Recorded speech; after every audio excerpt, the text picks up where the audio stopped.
This wasn't the only calamity visiting the Comanches. Oftentimes, when you talk about the decline of an Indian population or the collapse of an Indian nation, you focus on the conflicts between populations, people killing each other. But there's another thing we need to talk about, and that is the collapse of the Comanche way of life because it depended on buffalo. In short, the buffalo population is declining. The Comanches had essentially outstripped their own resources. The grasslands of Comancheria could support about 7 million buffalo at a reproduction rate of 19% minus a natural decrease, a natural attrition rate of say 15%. We're talking about buffalo being struck by lightning, killed by wolves, drowning. The Comanches could still, even with this sort of ebb and flow of the life cycles of buffalo, the Comanches could harvest about 280,000 animals a year for all purposes to maintain that size of a herd. Now, this is 7 million animals, the Great Southern Herd, which is part of an even larger 30 million animal herd that lives across the entire North American continent. So we're really talking about just the southern herd, the 7 million. So the Comanches could theoretically take out 280,000 animals and not have a significant decline in that 7 million buffalo herd. Well, the Comanches are consuming for their own internal purposes, about 180,000 buffalo a year. So they're well within that margin. However, starting in the 1800s, there becomes a commercial demand for buffalo. And Comanche starts small, killing about 25,000 animals for trade, while Spanish and then later Mexican ciboleros go out onto the plains and kill maybe another 25,000. So now we're adding another 50,000 animals being taken out of that herd on top of the 180,000 animals that the Comanches are consuming. Well, this demand only increases. In the 1820s, with the opening of the Santa Fe Trail and commercial ties to the American Midwest, the slaughter escalates to 75,000 a year. So the Comanches are eating 180,000. Now there's 75,000 more being killed for commercial reasons, and so forth and so on. Till by 1840, the Comanches are probably taking about 280,000 animals out of the herd every year. So they've reached that tipping point to where if they kill any more buffalo, they're going to start declining the overall size of that herd. Well, that's one pressure on the buffalo. Second pressure is the Comanches are really good at gathering horses.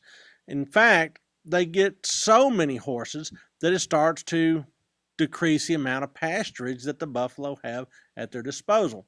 See, horses and buffalo eat about 80% of the same stuff. So there's a lot of overlap over their dietary requirements. So how many horses did the Comanches have at pasture? About 250,000 at their height. Essentially, the Comanches became the great horse warehouse of North America. And in fact, they have so many horses that they have to move around all over Comancheria because they're grazing it down to nothing. Well, if their horses are grazing it down to nothing, then what are the buffalo going to eat? Well, there's an additional pressure on the buffalo, and that is that you have livestock moving along the Santa Fe Trail. They're introducing bovine diseases to the buffalo population. Some of these diseases include cattle diseases that cause spontaneous abortion of calves. And so now all of a sudden you're not reproducing your buffalo numbers like you had in the past.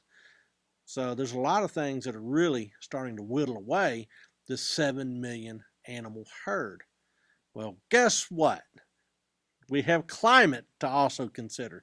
And in fact, the southern Great Plains enters into one of its famous dry cycles. And there's so little rain in the late 1840s and early 1850s that animals began to die from the drought. So now the grass resources are declining. At the same time, all these other pressures are hitting the buffalo herd.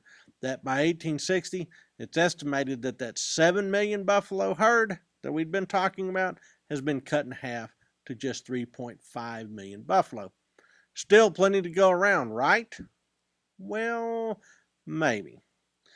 3.5 million buffalo on the Great Plains means that now you can only take 140,000 animals out of the herd every year to maintain that number. Well, guess what?